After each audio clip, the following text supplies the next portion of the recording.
పుట్టింది బతకడానికే కానీ చావడానికి కాదన్నారు డిప్యూటీ సీఎం బట్టి విక్రమార్క.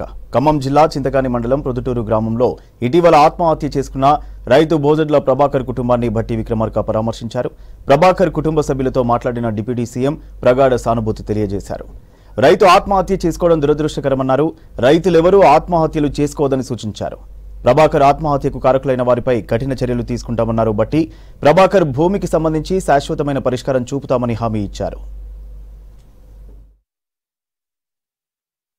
మండలం పొద్దుటూరు గ్రామానికి సంబంధించిన రైతు 1వ తారీఖు నాడు తనకి చెరువు శిఖంలో ఉన్నటువంటి తన భూమికి సంబంధించి అక్కడ ఉన్నటువంటి చేపల సొసైటీ వాళ్ళకి సంబంధించి ఇరిగేషన్ సంబంధించి తన భూమిని వేసినటువంటి మెరకని తొలగించారని చెప్పి మనస్తాపానికి గురై తను ఆత్మహత్య చేసుకున్నట్టుగా వీడియో ద్వారా తెలుస్తా ఉంది. వారి తండ్రి గారితో మాట్లాడాను, ఆయన శ్రీమతితో మాట్లాడాను, పిల్లలతో మాట్లాడాను. జరిగిన సంఘటన చాలా బాధాకరం. ప్రాణం చాలా విలువైంది.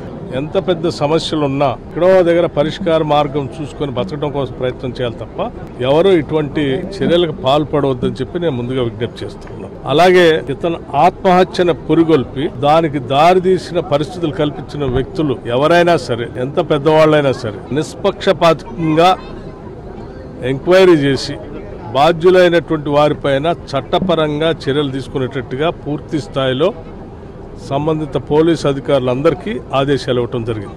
జరిగినటువంటి పొరపాటుకి ఎవరి కారణమైనా సరే ఎవరిని ఉపేక్షించేది లేదు, ఎవరిని వదిలిపెట్టేది.